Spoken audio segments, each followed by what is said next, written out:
এই যে ভারত যে কাজটা করছে সেটা তারা নিজেদের পায়ে নিজে কুড়াল মারছে মাত্র।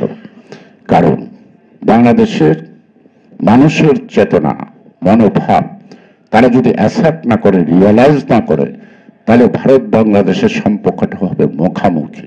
ভারত ভিসা বন্ধ করছে, এটা এটা স্বাধীন দেশ হিসেবে আমাদের আত্মসম্মানে লাগে, তাই না? কিন্তু ভারত যদি অনাধিকারের জন্য এই ভিসাটা বন্ধ রাখে তাহলে ভারতে দুর্ভিক্ষ দেখা দিবে।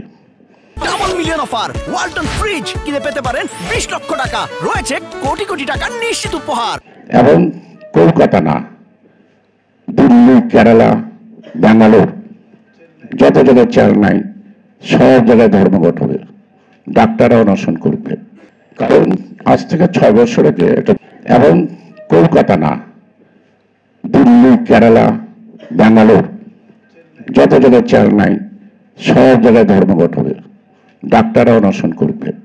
কারণ আজ থেকে 6 বছর আগে একটা জার্নালে আমি পেয়েছিলাম, সেখানে দেখা গেছিল ভারতের স্বাস্থ্য খাতের রাজস্ব আয় 64% সোর্স বাংলাদেশ, আর 36% হলো ভারত।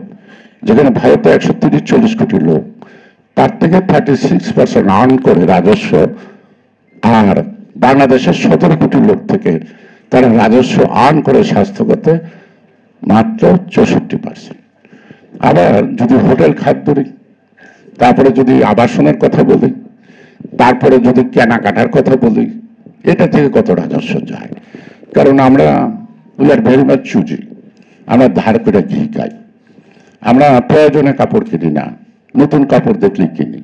এটা কিন্তু ভারতবর্ষে নাই কারোই, যত ধনী লোক হোক, কারণ আমরা অনেকটাই এই ব্যাপারে বিলাসী।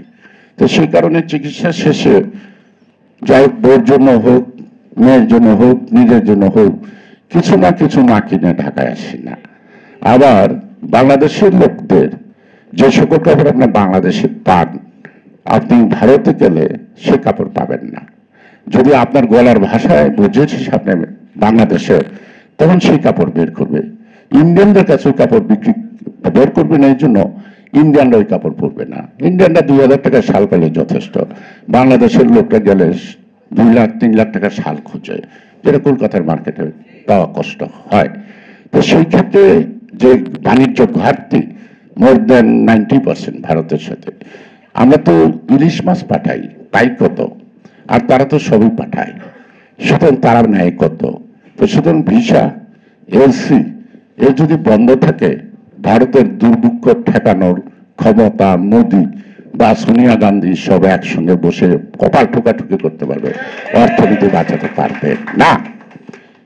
এই বাস্তবতাটা রেখে তারা এখন তাদের permanent friend political party like Awami League and Hasina, এর বাইরে তারা আন্তর্জাতিক যে রীতিনীতি আছে, যেই সরকার আসুক চেয়ার পাল্টাবে, কিন্তু রায় পাল্টাবে না।